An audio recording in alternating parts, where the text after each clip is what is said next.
अस्सलाम वालेकुम वरहमतुल्लाह। आप लोग सब कैसे हैं? ठीक हैं? खैरियत है? आप सबको रमज़ान मुबारक का महीना बहुत बहुत ज़्यादा मुबारक हो। और मैं दुआ करता हूँ कि अल्लाह आपकी इबादत को अपनी बारगाह में कबूल फरमाए और ब्लेसिंग हो, इनायत नाजिल हो।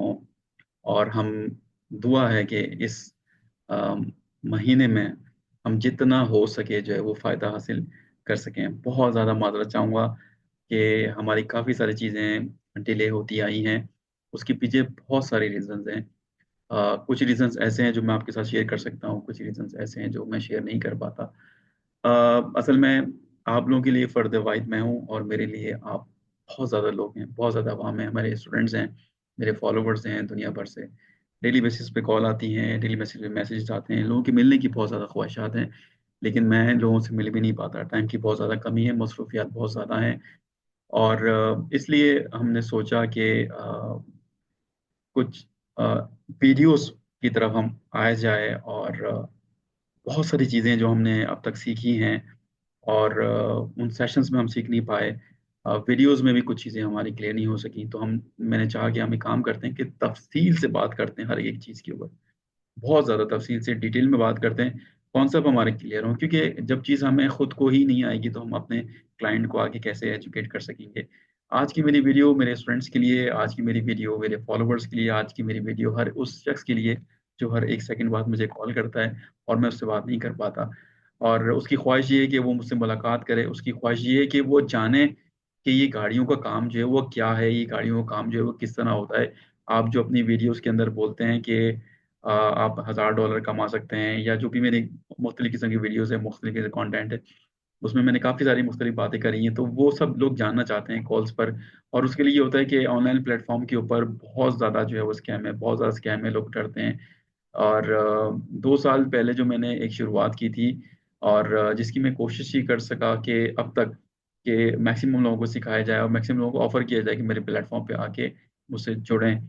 मैं अपने प्लेटफ़ॉर्म पे एक ऐसा कंटेंट देना चाहता था जहाँ पे लोगों को फ़ायदा हो, उनकी जो फाइनेंशियली मैक्सिमम जो है वो सपोर्ट हो सके। एक काम को जान के खुद से काम करेंगे तो किसी का सहारा नहीं बनना पड़ेगा। और कॉन्फिडेंस जो है वो खुद भी बिल्ड होगा। तो आज की जो मेरी वीडियो है और ऑलरेडी मैंने स्क्रीन शेयर कर दी है और इसमें आप मैं पूरी तफ़सील से जो है वो बताने वाला हूँ कि जापान ऑक्शन जो है वो होता किस तरह है। देखिए, हमने अभी फ़िलहाल 2 चीज़ों के ऊपर बहुत ज़्यादा फ़ोकस करना है। मेरे वो फ़ॉलोवर्स जो पाकिस्तान में रहते हैं, मेरे वो फ़ॉलोवर्स जो दुबई के अंदर रहते हैं, इसमें चाहे वो किसी भी किस्म के हों, मतलब वो लोग जो मेरे पास आते हैं, जो कहते हैं कि जी हमने खुद से काम नहीं करना, हमने सिर्फ़ इन्वेस्ट करना है, आप बताएँ क्या रास्ता है, क्या तरीक़ेकार है कि हम इन्वेस्ट करें? उसके बाद आप हमें बताएँ कि इसका आउटकम क्या है, उसमें कितनी परसेंटेज है, हमें कितना जो है उसमें फ़ायदा होगा, कितनी परसेंटेज है? तो ये सवाल आते हैं। कुछ लोग ऐसे हैं कि जो जॉब्स करते हैं, उसके बाद पार्ट टाइम कोई काम करना चाहते हैं, अपनी फैमिली को सपोर्ट करना चाहते हैं। कुछ लोग ऐसे हैं कि जो टोटल यही रिलाय करते हैं कि शायद कोई काम शुरू हो जाए, हम अपनी जॉब को छोड़ दें और इसी के अंदर जो है वो लग जाएँ। तो हमने स्टेप बाय स्टेप जो है वो आगे चलना है। सेफ साइड चलना है, जो हमारी जॉब है या जो हमारा कारोबार है उसको स्टिल कंटिन्यू रखें और थोड़ा-सा एक्टिव हों उसके अंदर, सर्विसेज़ के ऊपर ज़्यादा फ़ोकस करें। सर्विसेज़ के ऊपर फ़ोकस करेंगे तो पूरा एक प्रोसेस समझ लेंगे कि हाउ इट इज़ स्टार्ट और हाउ इट गेट्स एंड। तो हर चीज़ आपके सामने क्लियर होगी जब सर्विसेज़ लोगों को देना शुरू करेंगे, खुद काम को सीख जाएँगे। आपको पता चलना शुरू हो जाएगा कि मार्केट की डिमांड क्या है, आपका क्लाइंट आपसे क्या माँग रहा है, वो कितने का परचेज़ हो रहा है, कितने की सेल हो रही है, तो फिर आप खुद से भी जो है इसके ऊपर इन्वेस्ट कर सकेंगे। तो मैं मुख्तलिफ़ किस्म के एपिसोड जो है वो यूट्यूब के ऊपर जो है वो लोड करने वाला हूँ। इंशाअल्लाह बहुत तफ़सील से बात होगी। हम एक काम ही करेंगे सबसे पहले कि गाड़ियों के बिज़नेस की एक स्टोरी को जान लेते हैं कि ये स्टोरी कहाँ से शुरू होती है और कहाँ पे जाके ख़त्म होती है। उसमें कितने किस्म के कैरेक्टर्स हैं। तो जस्ट लाइक एक कोई आप ड्रामा सीरियल ले लें, कोई मूवी ले लें, तो कोशिश करूँगा इसी तरह जो है वो आप लोगों को समझाऊँ, ताकि बाद में फिर आप लोग डिसाइड करें कि आपके लिए कौन-सा वाला रोल जो है वो बेहतर है। आप फ्रीलांसरों की तरफ जाएँगे, आप इन्वेस्टर्स की तरफ जाएँगे, आप खुद का अपना बिज़नेस शुरू करना चाहेंगे, डीलर बनना चाहेंगे, एजेंट बनना चाहेंगे, वो फिर आपके ऊपर है कि आप के लिए जो है वो कौन-सा रास्ता जो है बेहतर है। मैंने ऑलरेडी एक प्लेटफ़ॉर्म आप लोगों के लिए तैयार कर दिया है और जहाँ पर मैं आपको बिल्कुल इसी तरह काम करवाता हूँ आपसे जिस तरह मैं खुद करता हूँ। तो लेट्स स्टार्ट फ्रॉम ऑक्शन। 2 तरह की सर्विसेज़ जो हैं वो मैं दे रहा हूँ। जापान ऑक्शन और यूएस ऑक्शन। पूरी दुनिया भर में किसी को भी अगर जापान से गाड़ी चाहिए, पूरी दुनिया भर में अगर किसी को यूएस से गाड़ी चाहिए, तो मेरी कंपनी मौजूद है आपको सर्विसेज देने के लिए, आपके कस्टमर्स को सर्विसेज देने के लिए। और अगर आप क्लाइंट्स लेकर आते हैं और मतलब जब बात क्लाइंट्स की होती है ना, तो लोगों के जहन में एकदम से ही बात आ जाती है क्लाइंट्स मतलब क्या, कि लोगों को ढूंढना पड़ेगा क्या। देखिए, अगर आप अपने सर्कल में भी थोड़ी सी एक्टिव हो जाए, लोगों को बताएं कि मैं गाड़ियों का काम करता हूं, तो आपको वहीं से ही सपोर्ट मिलना शुरू हो जाएगी। लोग आपसे पूछेंगे, आपके दोस्त, अब आप ऐसे ऐसे करके जो है इंसान जो है वो इन तमाम चीज़ों में एक्टिव होना शुरू हो जाएगा और रास्ते खुलना शुरू हो जाएंगे।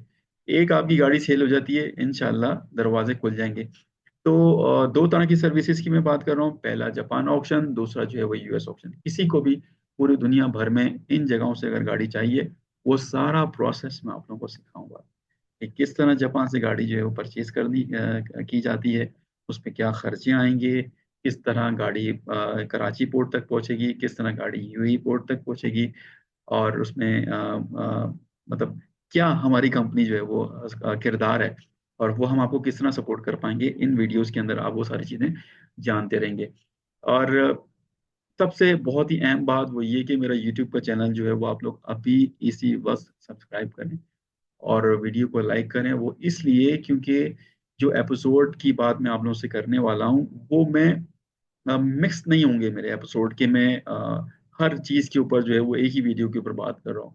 जब मैं एक्सपोर्टर्स के ऊपर बात करूंगा कि एक्सपोर्टर किस तरह काम करते हैं, जो लोग जापान में बैठे हैं, जो लोग यूएस में बैठे हैं, जो लोग दुबई में यहाँ से एक्सपोर्ट कर रहे हैं गाड़ी, वो लोग किस तरह करते हैं, उनको प्रॉफिट किस तरह होता है, जो लोग डीलर हैं वो किस तरह गाड़ियों को परचेज करके किस तरह वो लोग काम करते हैं, मतलब ये पूरा सर्कल किस तरह घूम रहा है, हर कोई इस काम में किस तरह इंगेज है। तो हर चीज के ऊपर जो है वो मैं बहुत तफसील से वीडियो बनाऊंगा। आज की जो मेरी वीडियो है वो है जापान ऑक्शन। हम जापान ऑक्शन के सर्कल के अंदर रहेंगे, जापान ऑक्शन को सीखेंगे, जापान ऑक्शन को जानेंगे। उसके बाद फिर हम मजीद बात करेंगे कि ये सारी चीज जब हम लोग सीख लेंगे, उसके बाद हम अपने कस्टमर को किस तरह जो है वो कन्विंस करेंगे कि वो हमसे गाड़ी परचेज करे, या अगर हम खुद भी कस्टमर हैं तो किस तरह जापान ऑक्शन से गाड़ी परचेज कर पाएंगे। तो जूम के ऊपर इस वक्त मैं मौजूद हूँ और यहाँ पर मैंने ऑलरेडी स्क्रीन शेयर की हुई है। और इसको मैं थोड़ा सा अपने फिल्टर्स को जूम कर देता हूँ, ताकि एक एक फिल्टर जो है वो हमें सही तरह जो है वो नजर आए। एक ये वेबसाइट है augjp.com के नाम से, AUCJP.com। जब आप इस वेबसाइट के ऊपर जाएंगे तो यहाँ पर मैं इसको लॉग आउट कर देता हूँ सबसे पहले, इसको और जूम कर देता हूँ ताकि आपको जो है वो सारा जो है वो सही तरह नजर आता रहे यहाँ पे। अब देखिए यहाँ पे लॉगिन आया हुआ है, लॉगिन ना। तो अब जैसे आप लॉगिन के ऊपर क्लिक करेंगे, इस तरह का जो है ये एक पेज खुल जाएगा। यहाँ पर ये देखें, मैं यहाँ पर आप लोगों को दिखा रहा हूँ कि ये रजिस्ट्रेशन है। रजिस्ट्रेशन के ऊपर जब आप क्लिक करेंगे, ये फ्री वेबसाइट है, हर किसी के लिए, कोई भी यहाँ पर आके अपना अकाउंट जो है बना सकता है। रजिस्ट्रेशन फॉर्म है, क्योंकि मैं दुबई में हूँ तो यहाँ मेरी कंट्री जो है वो दुबई शो कर रही है। यहाँ पर आपने अपना नॉर्मल सिंपल सा नाम लिख दें, आपका जैसे मेरा नाम अयाज है, तो मैं यहाँ पे जो है वो अयाज लिख देता हूँ, AYAZ, और 256, जो भी आपको आसान लगता है आईडी, आसान से आईडी बनाए ताकि आपको याद रहे। यहाँ पर आप अपना ईमेल एड्रेस लिख दें, जो भी आपका ईमेल एड्रेस है, ठीक है। और यहाँ पर अपना नाम दे दें। उसके बाद अपनी कंट्री सेलेक्ट कर लें, अपनी सिटी सेलेक्ट कर लें, और बाकी के ये सारे ऑप्शंस छोड़ दें, phone number, Skype ID, vehicle of interest वगैरह, ये सारे छोड़ दें आप लोग। और उसके बाद बस यहाँ पर आके अपना पासवर्ड डालें, पासवर्ड के बाद पासवर्ड को कंफर्म करें, एग्री पर चेक लगा के रजिस्टर कर लें अपने आप को। कुछ देर के बाद आपके पास ईमेल आएगी और आपके पास एक आईडी होगी, पासवर्ड होगा सारा, और इसका जो है वो लिंक होगा, और आप आसानी से लॉग इन हो सकते हैं। ठीक है। उसके बाद जो है वो यहाँ पर, क्योंकि मैंने ऑलरेडी लॉग आउट कर दिया था, और फिर आपने क्या करना है, यहाँ पे क्लिक करना है, आपका जो भी यूजर आईडी होगा, पासवर्ड होगा, उसको डालना है, आपने लॉग इन करना है। इस तरह की वेबसाइट जो है वो आप लोगों के सामने आ जाएगी। ठीक है। इसको मैं थोड़ा सा और जूम कर लेता हूँ ताकि एक एक ऑप्शन जो है वो बेहतर तरीके से जो है वो शो होना शुरू हो जाए। आपने इन तमाम ऑप्शंस पे नहीं जाना, जैसे याहू ऑप्शन है, फिक्स प्राइस है, सेल स्टैटिस्टिक्स है, इस पर नहीं जाना आपने। सबसे पहले हम बात करेंगे जैपनीज ऑप्शन की। ठीक है। तो अब मैं कस्टमर हूँ, मुझे जापान ऑप्शन से गाड़ी चाहिए। अब हम कस्टमर बन के बात करते हैं, कस्टमर बन के बात करते हैं तो हमारे जहन में सवालात भी आएंगे। सवालात आएंगे तो हम सवालात पूछेंगे भी अपने आप से, और हम उसके जवाब की तलाश में निकलेंगे। ठीक है। तो सबसे पहले ये जो आप यहाँ पे देख रहे हैं, जो ये लैंड क्रूजर बनी हुई है, जैपनीज ऑक्शन यहाँ पे लिखा हुआ है। जैपनीज ऑक्शन पे जैसे ही आप क्लिक करेंगे, तो इसको मैं जूम आउट कर देता हूँ। ठीक है, तो ये इस तरह आपका आपके सामने ये पेज आएगा। और जैसे ही आप इसकी लेफ्ट साइड के ऊपर जाएंगे, तो यहाँ पर होम लिखा हुआ आ रहा है, तो क्यों लिखा हुआ आ रहा है, टाइमिंग्स जो है वो लिखे हुआ आ रहे हैं, कार इन जापान, ये सब चीजें यहाँ पे लिखी हुई आ रही हैं। बिल्कुल ही लेफ्ट पे जाएंगे, तो मैं जूम आउट दोबारा से कर देता हूँ ताकि ये बड़ा बड़ा नजर आए आपको। Sunday, Monday, Tuesday, Wednesday, Thursday, मतलब ये यहाँ पे डेज लिखे हुए हैं कि इन इन दिनों में ऑप्शंस जो है वो होने वाले हैं। बराबर में इसमें आप यहाँ पे देख सकते हैं कि यहाँ पर जो एक फिल्टर है कि यहाँ पे मेक्स लिखे हुए हैं। टोयोटा की गाड़ी चाहिए, निसान की गाड़ी चाहिए, मजदा की गाड़ी चाहिए, मित्सुबिशी चाहिए, होंडा चाहिए, सुजुकी चाहिए, सुबारू चाहिए। तो ये सारे जितने भी मेक्स हैं जो ऑप्शंस में अवेलेबल होंगी गाड़ियां, वो सारे यहाँ पे इन्होंने दिए हुए हैं। ठीक है, तो हम लोग क्या करते हैं, यहाँ पे डेज को सिलेक्ट नहीं करते क्योंकि आज सैटरडे है और कल संडे, संडे को जो है वो जापानीज ऑप्शन बंद होते हैं। तो मंडे से जो है वो चीज़ शुरू होगी। तो यहाँ पर मैं दिन सिलेक्ट नहीं करता ताकि सारी गाड़ियां जो है यहाँ पे शो होना शुरू हो जाएं। तो लॉगिन में ऑलरेडी हो गया हूँ, यहाँ पे मैं टोयोटा सेलेक्ट कर लेता हूँ। अब जैसे ही मैंने टोयोटा सेलेक्ट करी, इसके सारे मॉडल्स जो है वो आना शुरू हो गए हैं। मतलब एक टोयोटा ब्रांड है, उसके मुख्तलिफ किस्म के मॉडल हैं। टोयोटा एल्फर्ड हो गई, टोयोटा विल्स हो गई, टोयोटा कैमरी हो गई, टोयोटा करोला हो गई। तो जो जो टोयोटा की गाड़ियां हैं वो सारी जो है वो यहाँ पे आना शुरू हो जाएंगी। तो यहाँ पर हम एक काम करते हैं कि कोई एक ऐसी गाड़ी सिलेक्ट करते हैं जो हमारी नज़रों से बहुत ज़्यादा जाती है, ताकि फिर हम उसी को लेके उसी के ऊपर जो है बात करें। यहाँ पर मैं जो है वो टोयोटा कैमरी जो है वो मैं सिलेक्ट कर लेता हूँ। ठीक है, टोयोटा कैमरी मैंने सिलेक्ट कर ली। और इसको मैं दोबारा से जूम आउट करूंगा ताकि पूरा पेज जो है यहाँ पे नजर आना शुरू हो जाए आपको। और उसके बाद फिर हम इसको तफसील से बात करेंगे। ठीक है, अब यहाँ पर जो है वो आप ये देखें, यहाँ पर इसको मैं दोबारा से जूम कर देता हूँ। यहाँ पर जो है ये आप मॉडल को सिलेक्ट कर लें। अब मैं यहाँ पे मिसाल के तौर पे 2015 से 2000 जो है वो 19 तक की गाड़ी सिलेक्ट कर लेता हूँ। यहाँ पे अगर माइलेज सिलेक्ट करना चाहते हैं माइलेज सिलेक्ट कर लें, सीसी सिलेक्ट करना चाहते हैं सीसी, बाकी सब चीज़ को छोड़ दें। अगर आप मतलब मॉडल बाय मॉडल जाना चाहते हैं, कुछ लोग होते हैं कि पुरानी गाड़ी नहीं चाहिए, तो जिस तरह जिसको जो मॉडल की गाड़ी चाहिए वो आप यहाँ पे सिलेक्ट कर लें। ठीक है, और सर्च पे बटन दबा दें। ठीक है, तो जूम आउट कर देता हूं मैं, इसलिए ताकि आपको पूरा पेज जो है वो नजर आए, इसके अंदर क्या क्या चीजें मौजूद हैं। अच्छा, यहाँ पर देखें कि देखिए मैंने 2015 से 2019 तक की जो है वो मैंने टोयोटा कैमरी सेलेक्ट करी है। आप यहाँ पर नीचे आए, ये देखें, ये 48 टोयोटा कैमरी इस वक्त जो है यहाँ पे अवेलेबल हैं। यहाँ पर आए आप, मॉडल के बराबर में ये चेजिस आईडी लिखी हुई है, ये दो चेजिस हैं की आईडीज हैं यहाँ पर। AXVH70 एक चेजिस है जिसकी 42 गाड़ियाँ अवेलेबल हैं। एक चेजिस नंबर है AWV50 है, इसमें 6 गाड़ियाँ अवेलेबल हैं। उसके बराबर में जो है ये कंडीशन लिखा हुआ है 99, 4.54, 3.53, RA ग्रेड। ये बेसिकली ग्रेड्स होते हैं। मतलब कोई भी गाड़ी जब जापानीज ऑक्शन के अंदर आती है, तो सबसे पहले जापानीज क्या करते हैं कि गाड़ी की इंस्पेक्शन करते हैं। जैसे कि मैं हूँ, मुझे अपनी गाड़ी जो है वो सेल करनी है ऑक्शन के अंदर। मैं गया वहाँ पे, मैं अपने आप को रजिस्टर किया मैंने ऑक्शन में, और मैंने कहा कि जी मैं अपनी गाड़ी सेल करना चाहता हूँ। तो अब वो गाड़ी तो हर तरह की होती है, अब लोगों को तो नहीं पता वो गाड़ी की कंडीशन क्या है। तो जापानीज उसकी इंस्पेक्शन करते हैं, गाड़ी का इंटीरियर देखते हैं, गाड़ी का एक्सटीरियर देखते हैं, गाड़ी का इंजन देखते हैं कि ऑयल लीकेज तो नहीं है, इंजन में कोई प्रॉब्लम तो नहीं है, गाड़ी पे कोई डेंट तो नहीं है, गाड़ी का फेंडर तो नहीं लगा हुआ। मतलब पूरी तफसील से गाड़ी की इंस्पेक्शन की जाती है। उसके बाद गाड़ी को ग्रेड असाइन किया जाता है। तो सबसे पहले नीचे से स्टार्ट करता हूँ कि जैसे यहाँ पे आर लिखा हुआ है। अब आर का मतलब क्या है कि रिपेयर, मतलब गाड़ी में कोई रिपेयर आया था, मतलब गाड़ी के अंदर रिपेयर आया था लेकिन रिपेयर हो गया है, तो ये वो गाड़ी है। उसके बाद ऊपर लिखा हुआ है RA ग्रेड। RA मतलब रिपेयर एक्सीडेंटल। कोई भी गाड़ी जो है वो एक्सीडेंट हो गई थी लेकिन उसको रिपेयर कर दिया गया है। उसके बाद 3 ऑप्शन ग्रेड है जो कि बहुत ही खस्ता हालत में, मतलब स्क्रैचेस बहुत ज्यादा हैं, डेंट भी होगा। तो 3 ऑप्शन ग्रेड की गाड़ी लोग पसंद नहीं करते। लोग R ग्रेड में चले जाते हैं कि गाड़ी का रिपेयर आया था, एटलीस्ट रिपेयर तो हो गई है। और अगर एक्सीडेंट भी रिपेयर हो गया, एटलीस्ट एक्सीडेंट था उसके अंदर लेकिन रिपेयर हो गया। लेकिन 3 ऑप्शन ग्रेड की गाड़ियां सही नहीं होती। तो मैं चाहूंगा कि आप अपने कस्टमर्स को ना दिखाएं। 3.5 की ग्रेड गाड़ी ठीक होती है, एवरेज है, और अच्छे प्राइस पे आपको ऑप्शन से मिल भी जाती है। 4 ऑप्शन ग्रेड की गाड़ी उससे और बेहतर होती है। और ज़्यादातर पाकिस्तान के अंदर और UAE के अंदर जो गाड़ियाँ इंपोर्ट होकर एक्सपोर्ट होती हैं, ज़्यादातर लोग जो हैं वो 3.5 और फोर ऑप्शन ग्रेड के ऊपर तवज्जो देते हैं। अगर आप 4.5 पे चले जाते हैं तो गाड़ी की कंडीशन तो बहुत अच्छी होगी, लेकिन गाड़ी की कॉस्ट बढ़ जाएगी। हमने तो बिजनेस करना है ना। मतलब बिजनेस में क्या है कि खरीद के ऊपर बिजनेस होता है। अगर आपने एक अच्छी प्राइस के ऊपर गाड़ी खरीदी है तो वो अच्छी प्राइस पे बिकेगी। आपने गाड़ी अगर महंगी ले ली तो वो फिर कैसे जो है वो अच्छी प्राइस पे जाएगी। ऊपर 99। अब ये मुख्तलिफ किस्म के इसमें जो है ग्रेड्स हैं। आपका जो काम है आर ए 3.5, 4.5 ऑप्शन ग्रेड के ऊपर आपका काम चलेगा सारा, पूरी दुनिया भर में। ठीक है। उसके बराबर में यहाँ पर जो है वो ऑक्शन लिखा हुआ है, ये सारे ऑक्शन हाउस हैं यहाँ पर। क्योंकि इस वक्त सैटरडे है और क्योंकि संडे को ऑफ होता है, तो इस वक्त कम ऑक्शन यहाँ पे शो हो रहे हैं, 200 से ज़्यादा जो है वो ऑक्शन है।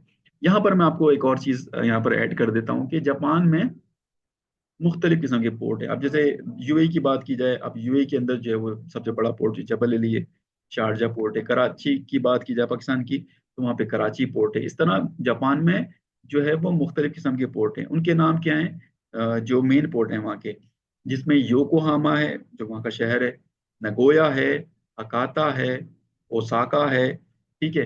तो ये बड़े जो पोर्ट हैं वो ये सारे पोर्ट हैं जिनके मैंने आपसे अभी नाम लिए।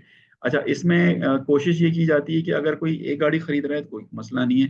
आपने मिसाल के तौर पे वहाँ पे शहर ओसाका से गाड़ी खरीदी है, ठीक है, और आपकी शिप आसानी से वो हो जाएगी। लेकिन आपने एक गाड़ी ओसाका से खरीदी है, एक गाड़ी आपने योकोहामा से गाड़ी खरीदी, एक गाड़ी आपने जो है वो नगोया से खरीदी है, तो फिर आपको सेम लोकेशन पे गाड़ी को लाना पड़ेगा। और आप चाहते हैं कि वो गाड़ी जो है वो कंटेनर में पैक हो, तो जब वो सेम लोकेशन पे आएगी तो एक पोर्ट से वो गाड़ी निकलेगी। तो ये तवज्जो देना बहुत ज़्यादा ज़रूरी होती है। अपने क्लाइंट को इस चीज़ का जो है वो आपने गाइड करना है, अपने क्लाइंट को इस चीज़ के बारे में बताना है कि कोई भी गाड़ी अगर आप ऑप्शन से खरीदें, अगर वो ज़्यादा गाड़ियाँ खरीद रहे हैं, तो वो एक ही लोकेशन से गाड़ी खरीदें। अगर योकोहामा से गाड़ी परचेज करें तो योकोहामा से करें। लेकिन अगर उनकी गाड़ी योकोहामा से उनको नहीं मिल पा रही, वो नगोया से मिल रही है, किसी और जगह से मिल रही है, तो फिर उसमें हमने एक प्राइस जो है वो हमारा ऐड हो जाएगा, वो है ट्रांसपोर्ट का, कि हमने उसमें जो है वो ट्रांसपोर्ट को ऐड करना पड़ेगा। क्योंकि आपको एक लोकेशन से दूसरी लोकेशन में गाड़ी को लेके आना है, तो ये थोड़ी सी कॉस्ट जो है वो बढ़ जाती है। ठीक है। तो कोशिश ये है कि एक पोर्ट से गाड़ी जो है वो एक लोकेशन से गाड़ी खरीदी जाए। अच्छा, ये सारे जो है वो ऑप्शंस के नाम लिखे हुए हैं। ये आप देखें, TAA जो है वो ट्यूब हो गया, और TAA किनकी हो गया। तो ये सारे जो है वो TAA योकोहामा हो गया, ये सारे ऑप्शंस के नाम हैं। उसके बराबर में आप देखेंगे कि फिल्टर्स लगे हुए हैं कलर्स के। ब्लैक कलर हो गया, ब्लू हो गया, ब्राउन हो गया, ग्रे हो गया, ये सारे कलर्स हैं। उसके बराबर में स्टेटस लिखा हुआ है कि गाड़ी नॉट सोल्ड, बिकी नहीं है, रिमूव हो गई है, सोल्ड हो गई है। तो इन सब चीज़ों को आप लोग छोड़ दें। ठीक है। यहाँ पर मैंने टोयोटा कैमरी ऑलरेडी सिलेक्ट कर ली 2015 से लेके 2019 तक। ठीक है। नीचे आ जाता हूँ। अब ये पूरी लिस्ट आ गई है। ठीक है। अब यहाँ पे सारी जो है वो गाड़ियाँ आपको नजर आ रही हैं। 11 तारीख का ऑप्शन की गाड़ी नजर आ रही है, 8 तारीख की ऑप्शन की आज ऑलरेडी इस पे हो गया है, गाड़ी ये बिकी नहीं है। तो 11 तारीख को देख लें। और अगर यहाँ पे आप सिलेक्ट करना चाहें तो सिलेक्ट भी कर सकते हैं। मंडे, ट्यूसडे, वेडनेसडे और ये थर्सडे मैंने सिलेक्ट कर लिया है। तो अब ये सारी आने वाले वक्तों की गाड़ियाँ दिखाएगा। तो ये पूरी लिस्ट आ गई है। इसमें आर ग्रेड की गाड़ी भी आ गई है, 4.5 ऑप्शन ग्रेड की गाड़ी भी आ गई है, और 4 ऑप्शन ग्रेड की गाड़ी भी आ गई है। यहाँ पे ये पूरी लिस्ट आ गई है। ठीक है। अब यहाँ पर हम कोई सी भी एक गाड़ी जो है वो सिलेक्ट कर लेते हैं। मिसाल के तौर पे मैं ये वाली सिलेक्ट कर लेता हूँ, ब्लू कलर की TAA कांतो पे गाड़ी खड़ी हुई है। ठीक है। 4 ऑप्शन ग्रेड की गाड़ी है, 63,000 किलोमीटर चली हुई गाड़ी है। यहाँ पर ये गाड़ी मैंने जो है वो सिलेक्ट कर ली। मिसाल के तौर पे मैं ही कस्टमर हूँ, मुझे ये गाड़ी पसंद आ गई है। टोयोटा कैमरी, ग्रेड भी इसका अच्छा है, माइलेज भी बहुत ज़्यादा कम है इसके, डार्क ब्लू है। और इसके बराबर में यहाँ पर आएंगे, ये देखें, यहाँ पे ये जैपनीज यन में इसकी एवरेज प्राइस बता रहे हैं। मतलब यहाँ पर इस वेबसाइट पे आसानी ये कर दी गई है कि ये गाड़ी पिछले दिनों में इन इसके आसपास में ये बिकी है। तो ये तकरीबन 19 लाख यानी कि अगर मैं इसका जो है वो करेंसी चेंज कर देता हूँ, तो ये US डॉलर में आ गया है कि $12,920 की ये गाड़ी मिल सकती है। तो हम क्या करते हैं, हम जापानीज येन के अंदर ही बात करते हैं। ठीक है। तो ये 19 लाख येन तक की गाड़ी जो है वो परचेस हो सकती है। यहाँ पे ये देखें, स्टार्ट और सोल्ड, मतलब इसकी जो बिड स्टार्ट होगी वो 7,80,000 से जो है वो उसकी बिड स्टार्ट होगी। ठीक है। अब ये आगे कितने की जाएगी वो हमें नहीं पता, लेकिन यहाँ पे एवरेज प्राइस हमें ऑलरेडी बता दिया गया है। 13 तारीख को ये गाड़ी आ रही है, इसकी ऑप्शन में है, TAA कांतो में आ रही है, टोयोटा कैमरी है, डार्क ब्लू है, 2019 मॉडल है। ठीक है। हाइब्रिड है ये। ठीक है। अब इसको हम यहाँ पे नीचे आते हैं। तो ये पूरी ऑक्शन शीट यहाँ पे दी हुई है। गाड़ी का चेजिस नंबर ये यहाँ से आप देख सकते हैं। और ये जो है वो ऑक्शन शीट है। अच्छा, इस ऑक्शन शीट के लिए एक ऐप है, मैं इंशाल्लाह आप लोगों को बता दूंगा, वो ऐप आप लोग जो है वो डाउनलोड कर लीजिएगा। उससे ये आप शीट को जो है वो ट्रांसलेट कर सकते हैं। ये जो शीट आपको नजर आ रही है जैपनीसियन में, ये इंग्लिश में ट्रांसलेट हो जाएगी। ठीक है। तो अब जैसे कि मैंने आपको बताया था कि कोई भी गाड़ी जो है वो जापानीज ऑक्शन के अंदर आती है, उसकी इंस्पेक्शन की जाती है। इंस्पेक्शन करने के बाद जो है ग्रेड असाइन होता है। तो ये यहाँ पर उन्होंने एक स्केच पूरा बनाया हुआ है। अब यहाँ पर ये A1 A2 आपको ये लिखा हुआ नजर आ रहा है। अब ये A1 है क्या? अब जैसे कि यहाँ पर देखें, इसके बम्पर पे A2 लिखा हुआ है। आप यहाँ पे इसके जो है देखें, ये छत पे जो है इसकी जो रूफ है, इस पे P2 लिखा हुआ है, U2 लिखा हुआ है। तो ये क्या है? तो अब इसके लिए आपकी आसानी के लिए इस वेबसाइट के ऊपर ये सारी फुल फॉर्म दे दी गई है। A1 मतलब small scratch, A2 scratch, A3 big scratch, U2 dent, ये सारा उन्होंने आप जो है इसका पूरा तफसील से यहाँ पे दे दी गया है। तो आप लोग भी इसको जो है वो देख सकते हैं इसकी से। तो बात को आगे बढ़ाते हैं। गाड़ी कोई भी आ गई, आपने इस तरह गाड़ी जो है वो सिलेक्ट कर लेनी है, गाड़ी को देख लेना है। उसके बाद अगर आप चाहते हैं कि गाड़ी की जो है वो देखा जाए कि पिछले दिनों में गाड़ी कितने की बिक रही है, तो दोबारा आप होम के ऊपर आ जाएं। इसी गाड़ी को अगर आप चाहते हैं कि कैमरी को देखें कि हाँ भाई पिछले दिनों में गाड़ी कितने की बिकी है, तो आप कंपेयर भी कर सकते हैं। कस्टमर आपसे पूछ रहा है कि हाँ भाई ये मैंने ब्लू कलर की तो टोयोटा कैमरी देख ली थी, लेकिन ये मुझे कितने तक की मिल सकती है। तो अब आप यहाँ पे कंफ्यूज हो जाएंगे ये गाड़ी कितने की मिलेगी। तो उसके लिए फिर आप यहाँ पर आए सेल स्टैटिस्टिक्स के ऊपर। ठीक है, सेल स्टैटिस्टिक्स के ऊपर आप आ गए। यहाँ पे आपने जो है वो 3 मंथ का डेटा जो है यहाँ पे शो हो रहा है, टोयोटा कैमरी टोयोटा सेलेक्ट कर लिया। दोबारा से जो है वो यहाँ पर आप आ गए, टोयोटा जो है वो कैमरी सेलेक्ट कर लिया। 2015 से 19 तक की जो है वो टोयोटा कैमरी मैंने सेलेक्ट की थी, तो यहाँ पर मैं वही कर लेता हूँ। ठीक है। और ये सारा वही चीज़ है। चेजिस नंबर आ रहे हैं, ग्रेड आ रहे हैं, ऑप्शन के नाम आ रहे हैं, कलर। यहाँ पर आके जो है ना वो मैं सोल्ड के ऊपर जो है वो मैं चेक लगा लेता हूँ और सर्च करता हूँ। अब ये वो सारी गाड़ी दिखाएगा जो पिछले 3 महीनों में यहाँ पे गाड़ी बिकी है। तो मिसाल के तौर पे आप ब्लू सर्च कर रहे थे गाड़ी, तो ब्लू देख लेते हैं यहाँ पे। और ब्लू कलर मैंने सेलेक्ट कर लिया। अब मैं देख लेता हूँ ब्लू कितने तक की पिछले दिनों में बिकी हैं। ठीक है। तो अब ये देखें, एक टोयोटा कैमरी आपको नज़र आ रही है। ये जो है वो 27 फरवरी को TWS चूब में बिकी है। और ये लेदर सीट थी। और 53,000 किलोमीटर गाड़ी चली हुई थी। आर इसका ग्रेड था। और ये 17,72,000 यन की जो ये गाड़ी बिकी है। तो यहाँ से आप जो है वो प्राइस का अंदाजा लगा सकते हैं कि जो गाड़ी आप सर्च कर रहे हैं उसी तरह की गाड़ी जो है वो पिछले दिनों में कितने तक की जो है वो बिकी है। अच्छा, अब गाड़ी तो यहाँ पर बिक गई, अब इस गाड़ी के ऊपर खर्चे कौन कौन से आएंगे ये कैसे पता चलेगा? उसके लिए फिर हम एक नया एक अलग सी वीडियो बनाएंगे, ताकि फिर हम आपको वहां पे वापस आएं कि ये गाड़ी जब ऑप्शन से खरीद ली जाएगी तो उसके ऊपर खर्चे क्या लगेंगे। जो लोग गाड़ी पाकिस्तान में इंपोर्ट करना चाह रहे हैं उसके लिए क्या खर्चे आएंगे। जो गाड़ी लोग UAE में इंपोर्ट करना चाह रहे हैं उसके ऊपर खर्चे कितने आएंगे। जो गाड़ी अफ्रीका में जा रही है, जो गाड़ी UK में जा रही है, उस पर कितने खर्चे आ रहे हैं, उसके ऊपर हम बाद में बात करेंगे। तो सबसे पहले ऑप्शन की बात की जा रही थी कि ऑप्शन को हम लोग किस तरह कर रहे हैं। अब ये वही ऑप्शन है, यहीं से अफगानिस्तान के लोग गाड़ी खरीदते हैं। मतलब यहीं से अफगानिस्तान के लिए गाड़ी खरीदी जाती है, यहीं से जो है पाकिस्तान के लिए गाड़ी खरीदी जाती है, यहीं से वो UAE के लिए, अफ्रीका के लिए, UK के लिए, सब के लिए यहीं से गाड़ियां जो है वो खरीदी जाती हैं। अब ये तो ऑप्शन मैंने आप लोगों को समझा दिया। ठीक है, इसको मजीद तफसील से और हम देख लेंगे। और मैं आप लोगों के साथ क्या करने वाला हूँ कि अगर आप कोई भी क्लाइंट लेके आते हैं, मेरी कंपनी जो है वो आप लोगों के लिए अवेलेबल है, मेरा प्लेटफॉर्म आप लोगों के लिए अवेलेबल है। आप मेरे पास आएँ, मुझे बताएं यार भाई मेरे पास क्लाइंट है और वही गाड़ी चाह रहा है लेना, मैं उसको ऑप्शन से गाड़ी निकाल के दूंगा। और उसको प्राइस पसंद आ जाती है, वो गाड़ी हमसे परचेज करे। अच्छा, अब वो परचेज किस तरह होगा, ये बिल्कुल जो है वो सिक्योर है सारा। जो ये काम सारा का सारा जो है वो सिक्योर है, इसलिए कि यहाँ पर हम लोग कोई कैश नहीं लेते किसी कस्टमर से कि भाई आप हमें पैसे दे दें। तो यहाँ पर हम क्या करते हैं कि कोई भी कस्टमर हमारे पास आ जाए तो ये हम उसको गाड़ी किस तरह जो है वो देंगे उसको गाड़ी। हम सबसे पहले जो है वो उससे ऑप्शन सिक्योरिटी डिपॉजिट लेते हैं। ऑप्शन सिक्योरिटी डिपॉजिट इसलिए लिया जाता है, मिसाल के तौर पे मैं आपसे लेता हूँ $2,000 जो है ऑप्शन सिक्योरिटी डिपॉजिट लेता हूँ। इसका लेने का मकसद सिर्फ ये होता है रिफंडेबल होते हैं। और इसमें क्या होता है कि आईडी क्रिएट की जाती है कस्टमर के लिए, हमारी कंपनी आपको आईडी क्रिएट करके देगी। हमारी कंपनी जो है वो आपको इनवाइस देगी, उस इनवाइस के ऊपर हमारी कंपनी का नाम होगा, कंपनी का बैंक एड्रेस होगा, गाड़ी की डिटेल होगी, सिक्योरिटी डिपॉजिट अमाउंट होगा। उस इनवाइस को कस्टमर जो है वो बैंक लेके जाएगा, बैंक से पेमेंट करेगा थ्रू टेलीग्राफिक ट्रांसफर जो कि टीटी कहलाती है। और जब वो ऑक्शन सिक्योरिटी डिपॉजिट हमें रिसीव हो जाएगा, उसके बाद हम बिड करना शुरू करेंगे। ऑक्शन सिक्योरिटी डिपॉजिट सिर्फ इसलिए लिया जाता है ताकि कस्टमर जो है बैक ऑफ ना हो। मतलब मैं इतनी मेहनत करके आप अपने कस्टमर्स को लेके आए, कस्टमर को आपने एग्री करा दिया, कस्टमर को पसंद आई गाड़ी, कस्टमर ने कह दिया कि हाँ जी बिड कर दें, आपने गाड़ी खरीद ली, बाद में कस्टमर कह रहा है कि जी नहीं मुझे गाड़ी नहीं चाहिए। तो अब आपने गाड़ी 10 लाख की ली ऑक्शन से, ठीक है, कस्टमर ने कहा जी मुझे गाड़ी नहीं चाहिए, सॉरी, इसने कोई भी अपना एक्सपाइजी जो है वो रीजन दे दिया। अब गाड़ी तो परचेज हो गई, अब उसका होगा क्या? अब आपने गाड़ी को दोबारा से री ऑक्शन करना होगा। अब एक दफा की आपने ऑक्शन की फीस पे की, ठीक है, उसके बाद आप जब री ऑक्शन करेंगे दोबारा से ऑक्शन की फीस पे करेंगे। अब जब दोबारा गाड़ी ऑक्शन होगी तो जरूरी नहीं कि 10 लाख की खरीदी तो 10 लाख की ही जाएगी, वो गाड़ी 8 लाख की भी बिक सकती है, वो एक अलग नुकसान।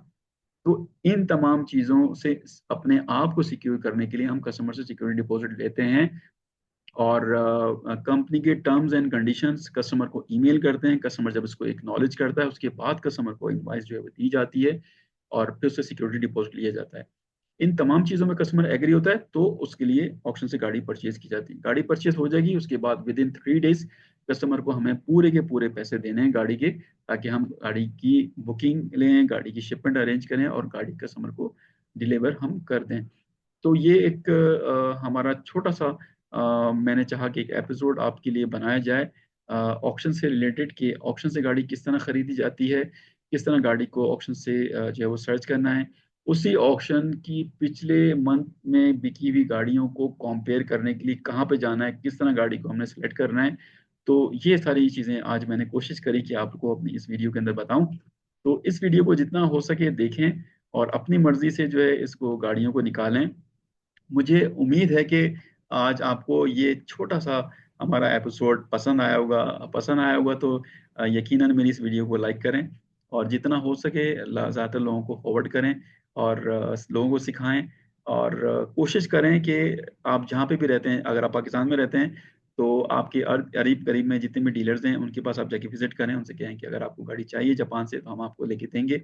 अच्छा, ये तो सारा ऑप्शन हो गया। अब इसके बाद क्या है? इसके बाद है प्रोसेस पूरा, कि ऑक्शन से गाड़ी खरीदने के बाद होता क्या है, कितने दिन में जो है वो डॉक्यूमेंट्स तैयार होते हैं, वो डॉक्यूमेंट्स होते हैं कौन कौन से हैं, कौन कौन से डॉक्यूमेंट्स की जो है वो हमें ज़रूरत पड़ती है, और खर्चे क्या हैं, फ्रेट कितने का लगेगा, वो हम एक दूसरे एपिसोड के ऊपर हम इसके ऊपर जो है वो तफसील से बात करेंगे, वन बाय वन करके, ताकि आपको ये पूरा प्रोसेस तफसील से समझ में आ जाए।